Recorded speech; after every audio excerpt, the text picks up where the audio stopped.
दोस्तों हम पहले ओपन करेंगे कर्सर को, फेच कर देंगे, देन क्लोज करेंगे उस कर्सर को, सेम नेम लिखना पड़ेगा, एंड कर देंगे उस ब्लॉक को। ठीक है, इस तरह से हमने सिंटेक्स देख लिया। अब हम एग्जाम्पल देखते हैं कर्सर के।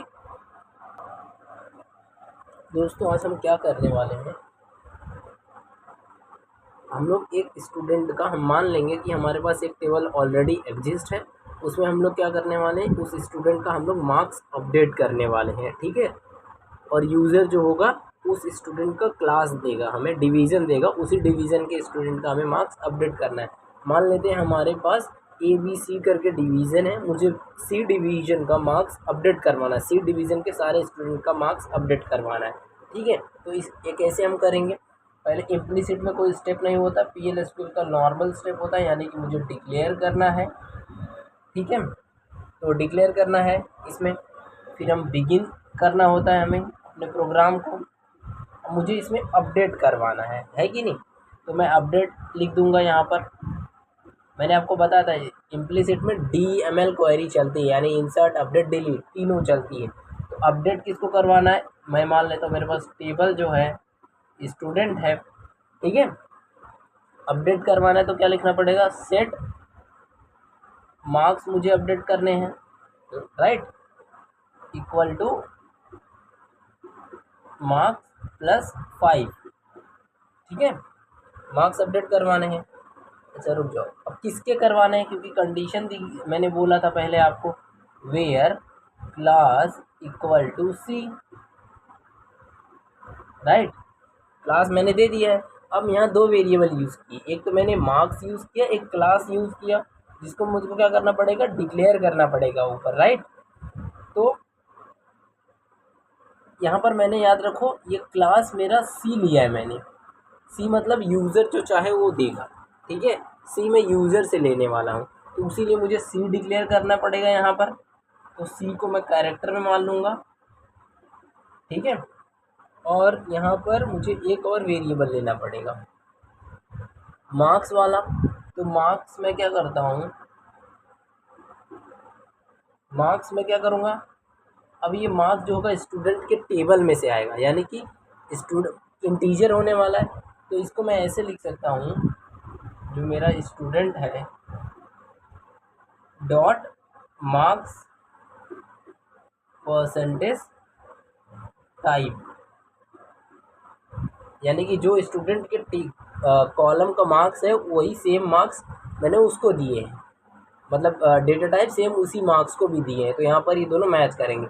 अब क्या करेगा, जब हम इसको एग्जीक्यूट करेंगे तो यूज़र क्लास की वैल्यू मांगेगा, तो उसके लिए मुझे एक्सेप्ट करवाना पड़ेगा C को। तो C colon equal to ampersand C, और एक कोड्स में, क्योंकि मैं इंटीजर एक्सेप्ट करवाने वाला हूँ, और यहाँ कॉलन।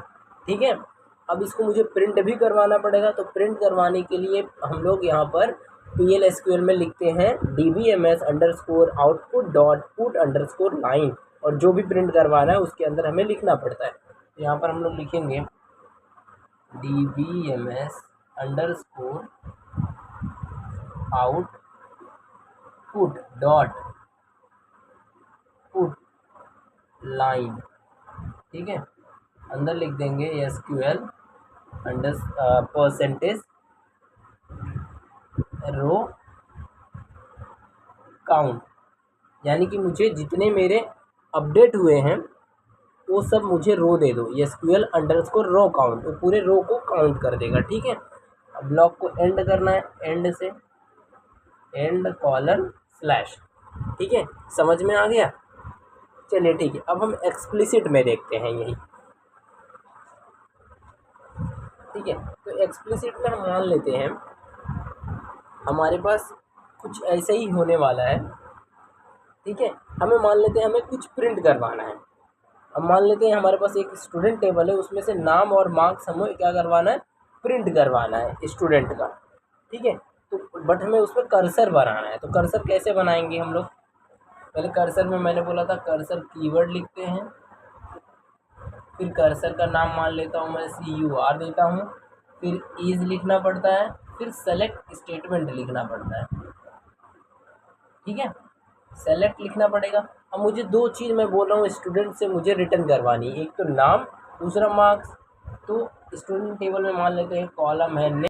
देखिए दोस्तों, एक्सप्लिसिट में एग्जांपल कैसे करते हैं। पहले मैंने कर्सर का कीवर्ड लिखा, कर्सर लिखा, इज वेरिएबल लिखा, फिर सेलेक्ट स्टेटमेंट लिखा। मैंने स्टूडेंट से क्या डिस्प्ले करवाना है, नेम और मार्क्स, दो ही वेरिएबल। तो उस दो नेम और मार्क्स को किस वेरिएबल में हम स्टोर कर रहे हैं, एन और एम में। तो इसका डेटा टाइप कुछ लिखना पड़ेगा। हमने डेटा टाइप क्या लिया है, जो नेम और मार्क्स का है वही। तो इसको लिखने के लिए क्या करते हैं, जो टेबल नेम है dot column name percentage type, यानी कि उस कॉलम का टाइप इसके अंदर आ जाएगा। फिर कर्सर का सेकंड स्टेप होता है, ओपन करें उस कर्सर को, फिर लूप में फेच कर्सर इनटू एन और एम में वेरिएबल में डालने वाले हैं, उसको प्रिंट करने वाले हैं। ठीक है। अब अगर यहाँ पर हमें वो नहीं मिलेगा तो हम कर देंगे एग्जिस्ट व्हेन हमारा जो कर्सर है परसेंटेज नॉट फाउंड। तो फिर हम लोग यहाँ पर एग्जिस्ट कर देंगे जब हमारा कर्सर नॉट फाउंड रहेगा, एन और एम को एंड करेंगे, लूप को क्लोज करेंगे कर्सर को, फिर एंड कर देंगे हमारे स्लैश इस एसक्यूएल प्रोग्राम को। ठीक है। Thank you so much. इसी तरह कोडिंग और डेटाबेस कोई भी लैंग्वेज सीखने के लिए प्रोग्रामिंग के हमारे चैनल को सब्सक्राइब करें। Thank you so much.